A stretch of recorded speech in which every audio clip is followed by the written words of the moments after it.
darling hearts, it's your GAPS coach Emma here. Pork scratching, anyone? That was free, that was. The butcher gave me some scraps. He gave me about 2 kilos of scraps, and I've rendered a whole heap of beef fat and pork fat, and I've got pork scratching snacks, and it's amazing. If you know, make friends with your butcher. Go and. I offered to pay as well. He was like, no, allez-y, blah, blah, blah. You know, it's like, what? Wow. I'm celebrating a big win today. They are a bit dangerous though, because they're really Moorish and it's really high fat, and I am advocating eating lots of animal fats, but when you get to a certain age and a certain weight, you maybe don't necessarily need that many pork scratchings. Anyway, today I heard from a lovely lady who's in my group, and she's really wowed me because she just joined the £33 a month Timeless Cookery Club thing. I didn't even know she was there. She just jumped in the group, paid her monthly sub, jumped in the group, and then every day she posted what she was eating.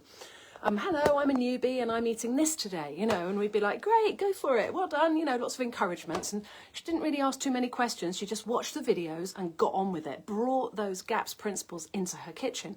So then after quite a short time, she was like, I've lost 10 pounds, and was showing, you know, before and after pictures and things, and saying, I'm bouncing on my, you know, I'm doing exercise for the first time in a really long time, because she had been a bit lethargic and a bit sleepy. And it's Lucie Prince, anyway, for those of you who know me and who know her. It's Lucie Prince. She's really wowed me with her approach to changing her life and changing how she feels and changing her mental attitude and changing her body and changing her energy levels and changing everything. Anyway, today she left a lovely message in the group saying, just celebrating a little win here, because my little boy has just asked for meatballs for supper, and he's having boiled eggs and Celtic sea salt for breakfast. And this is from a little one who had refused all that kind of food and had been eating crisps and cereals and pizzas and the works, you know. So she was like, I'm winning, you know. What I find fabulous about this story is that Lucie didn't come into the group saying, my son needs help. She also mentioned that he was wearing ear defenders when he went out in social circumstances, which is an interesting observation. It means he has sensory perception issues where noises sound louder than they actually are. And this is a symptom of your nervous system being dysregulated, probably because of lack of myelin, which is fat, which coats all the wiring on your nervous system. So far from sort of, you know, coming into the group and saying, my son needs help with X, Y, Z, she just focused on herself. You know, she just focused on herself and made a complete transformation, and then became the change that we all want to see, and became the example to her boy. And didn't ask that he do anything specifically. She just ate the food and showed how much she enjoyed it, and he saw her changing and saw her energy. And, you know, this is how we've got to do it. A lot of mums come to see me and they're like, I have to do this for my child. And it's like, well, for every GAPS child, there's a GAPS mama, right? I birthed 2 kids who were below par because I was not fully functioning, right? I built Billy with lots of oxalates. She had oxalate crystals in her cheeks and on her arms, and then she had a pilomatrixoma, which is a tumour. We had to have it removed surgically when she was 3 years old, and she woke up under the anaesthetic. She screamed the hospital down, and it was an absolute disaster. But when we got rid of the tumour, it was a benign tumour, but it was like rock hard 10p piece made of calcium oxalate crystals, right? So however the kid is, it's because the mama wasn't quite right. Because we're all poisoned. It's not your fault, you know, it's not your fault. I'll just say that. We need to get that straight. Like, as a mother, it's not your fault, right? None of it is your fault. I vaccinated my kids. I gave my kids soy milk when they were 5 years old. I messed up, but I've totally forgiven myself, and I've said to myself, it's not my fault. I was not educated. I was not knowledgeable. I didn't know, so it's not my fault. And now that I do know, I'm making amends. So if you have an inkling that, you know, things aren't quite right in your kitchen, in your home, like there's bad energies, or the kids are tense and hyperactive, and you're exhausted, and, you know, exhausted mums with hyper kids is my speciality. That's where I was. And that's what I help people sort out. Lucie Prince was an exhausted mum. She was sleeping every afternoon going, what's the matter with me? I'm only nearly 40. Is this my life? You know, no, it's not your life. You just need to make some changes. And then, by example, she led.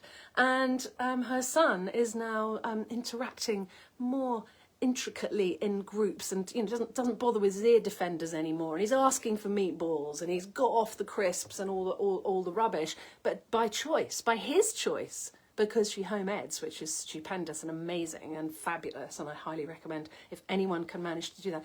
Our society is skewed. Our society, our governing bodies have created this total mess where they're encouraging all mothers to go back to work. And yes, it's nice for mums to have something to do, but at a certain age, when the kids are kind of from 0 to 7, you need to be there for them, not hand them over to a babysitter or to a... and I know they make it ever so easy for you to do that, because they offered me a handout and a freebie to put my kids into care, into daycare, while I went back to work, and then I could pay the taxes or whatever. It always felt wrong to me. And if you can find a way to avoid that and to be in a community of other mothers, or hubby, you all just make do with a little bit less while there's only one income, while the kids are little, so that you can just be there for them, because it's so skewed that we're not there for the kids, and we're feeding them Weetabix and oats and nut milks and all that rubbish, which is just going to make life difficult later. So for every GAPS kid, there's a GAPS mum, and the mums should be focusing on themselves first. If you look to yourself and you sort yourself out, then you're strong enough to help the rest of the family or the rest of the people around you who might need help. It's like when the plane's coming down, the oxygen masks come down, you put on your mask first, and then you help everybody else. So it's not selfish for mums to put themselves first. You eat the choice tidbit, you have the good food. You make sure that you're okay, because if you're not okay, no, I'm not going to be okay. Nobody else is going to be okay. If the mama's not okay, no one's okay. And the whole family dynamic's going to change when you start using the food as the medicine, and you get rid of those plant toxins. You become aware of the plant toxins, so you can choose which foods you allow a certain amount of, so that you don't OD and suddenly become oxalate overloaded, which is what happened to me and my family. And nearly everyone has this issue, believe me, because the low levels of antibiotics they've been using in the food system for the last I don't know how long, and also the glyphosate they've been using heavily since the late 80s, 90s, 2000s. Billions of tons of glyphosate have been released into the atmosphere. I don't care where you live or if you eat organic all the time, it's in you. It's in everyone. It's in babies' umbilical cords when they're born. They found all babies have got glyphosate in them. And that means your minerals have been chelated elsewhere and they're not available to you, which means we're all mineral deficient. I'm not saying this to scare anyone. I'm saying this to help people pull up their socks and go, hold on a minute. Things could be better than this. People don't realise it, but they're living a life that's just below par. They're living a life that is slightly clouded, and they don't even realise. And then if you can just get above the clouds, you can see the sun is actually shining, and it's quite a beautiful place full of awe and wonder. And the kids are just amazing. And, so rather than be in a family where it's all a bit like, oh God, she's driving me mad. Would you shut up? Impatient, unkind, tetchy, tantrums and all that jazz. You can totally transform the whole family dynamic by paying £33 a month and getting on GAPS, getting into Timeless Cookery Club, and getting these GAPS habits into your kitchen. And put yourself first, mums. Give yourself a break. Put your feet up. Go and have a hot bath. Do you know what I used to do when the kids were really little and I was exhausted? I used to mix some clay in a little pot with some warm water and give them a paintbrush. And I used to lie down on the sofa and I'd say, there you go. And I'd let them paint the clay all over my face and then put cucumbers on my eyes. And then I'd say, do you want a facial now? And they'd go, yes, please. I'd do a little bit on them, and then we'd all go and wash our faces. But at least I'd get to lie down for 20 minutes. Do you know what I mean? Anyway, give yourselves a break, girls. And come and join Timeless Cookery Club if you would like your whole family dynamic to change. And congratulations to Lucie Prince, who has really nailed it and is a fine example of a fine woman who's totally got it sussed, with the food as the medicine, and her whole family is benefiting now, and it's fabulous. Congratulations, Lucie. See me at timelesscookery.com. Bye.